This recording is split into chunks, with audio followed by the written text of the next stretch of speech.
In the sweltering heat of the summer of 1907, the small city of Shaoxing in Zhejiang province buzzed with whispers of rebellion. The Qing dynasty, weakened by decades of internal corruption and foreign domination, was clinging desperately to its last breaths. But in this corner of China, a storm was about to break, and at its heart was a woman whose very existence defied centuries of tradition. Her name was Qiu Jin.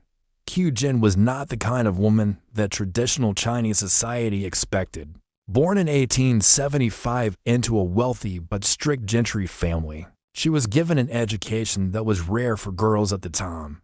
While most young women were taught needlework, household management, and Confucian obedience, Qiu Jin devoured books of poetry, history, and military strategy. She studied the tales of ancient warriors and poets, and their courage ignited something deep within her. Yet the world around her was still bound by the old customs. Her feet were bound from a young age, the painful practice that symbolized feminine beauty and submission in China for centuries.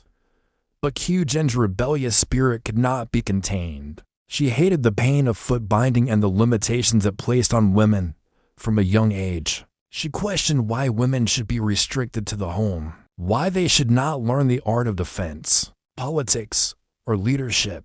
As she grew older, she expressed her thoughts in poetry, weaving metaphors of swords and mountains into verses that burned with quiet defiance. At the age of 21, she was married to an affluent but conservative man named Wang Tingjin. The marriage was suffocating. Her husband held the traditional belief that a woman's place was in the home, subservient and silent for a woman like Qiu Jin, whose soul longed for freedom and purpose. This was a prison. She bore the daily frustrations of a life without autonomy, watching as her ambitions and potential were dismissed simply because she was a woman. It was during this time that China's political crisis deepened. The Qing dynasty was humiliated by foreign powers in one war after another. Opium had ravaged the population, territories were ceded to Western imperialists, and the common people suffered in poverty. Reform movements arose, calling for education, modernization, and resistance to foreign domination. For Qiu Jin, these ideas were like a spark to dry tinder. She realized that the oppression of women was part of a larger sickness that plagued China, the sickness of corruption, feudalism, and submission to tyranny. In 1903, she made a radical choice. Leaving behind her husband and children, she traveled to Japan to study. Japan had undergone a rapid transformation under the Meiji Restoration, modernizing its military, education system, and industry. Many Chinese revolutionaries went there to learn new ideas and strategies for change. In Tokyo, Qiu Jin immersed herself in revolutionary circles. She cut her hair short, a bold symbol of breaking with tradition, and began wearing men's clothing.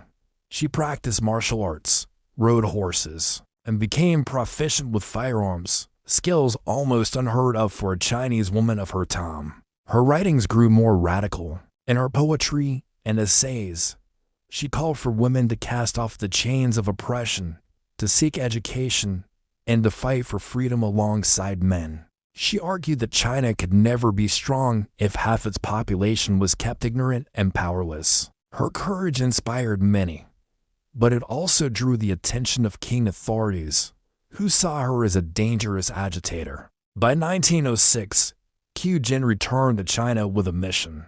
She became the head of a progressive school for girls in Shaoxing, but the institution was more than it seemed.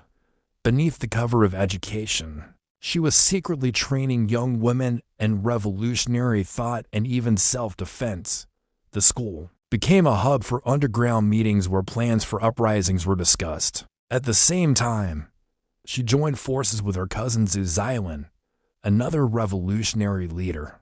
Together, they plotted to overthrow the Qing dynasty through a coordinated uprising. The plan was ambitious: assassinate local Qing officials, seize control of military arsenals, and inspire a nationwide revolt. But revolutions rarely go as planned. In July 1907, Zhu Zilin was betrayed and arrested. Before the uprising could fully unfold, Qing forces swooped in.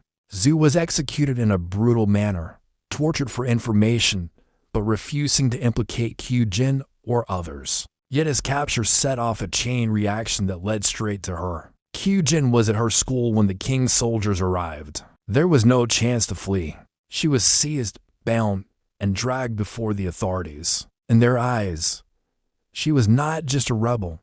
She was a woman who had dared to defy the social order, to wear men's clothing, to speak of freedom, and to wield weapons. These were crimes against tradition as much as crimes against the state.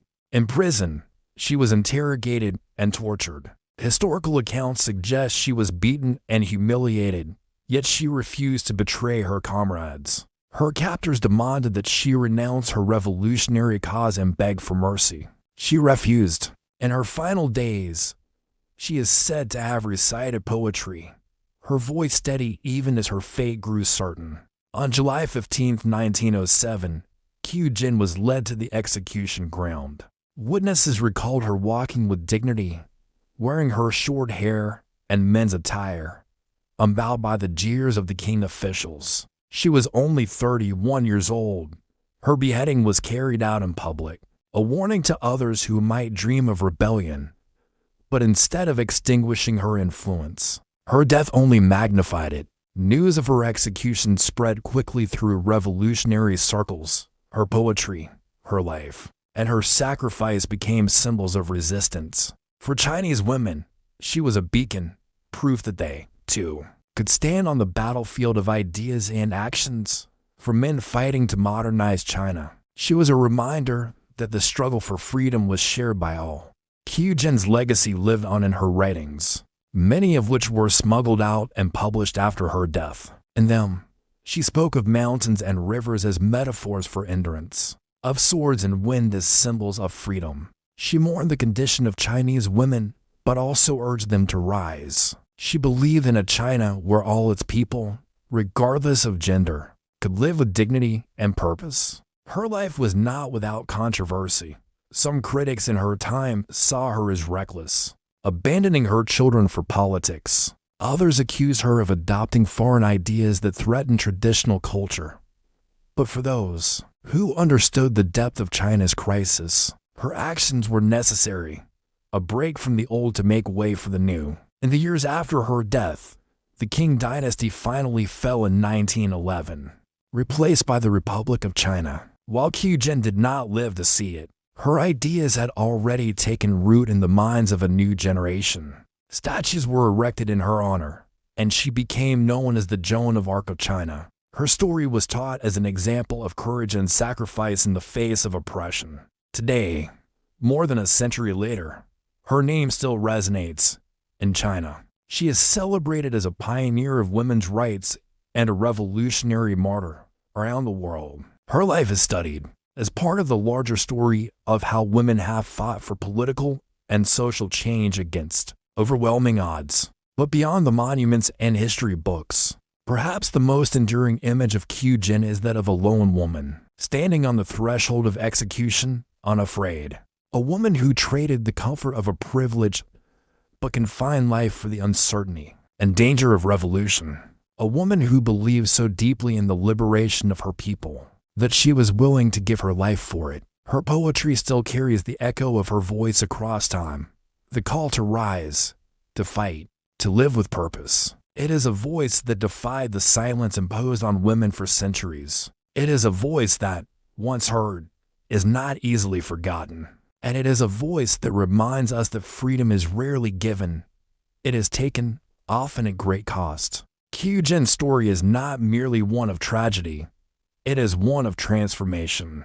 She transformed her own life from that of a bound-foot girl in a patriarchal society to a revolutionary who shook the foundations of an empire. She transformed the way women saw themselves and their place in the nation's future. And in doing so, she helped transform the very course of Chinese history. The streets of Shaoxing, where she once walked and plotted, still remember her. The stones may be worn, but the echoes of her footsteps, determined, unyielding, remain. In the stillness of those streets, one can almost hear her words carried by the wind, urging the next generation to rise, to speak, to fight. Because as long as there is injustice, The spirit of Qiu Jin will not rest.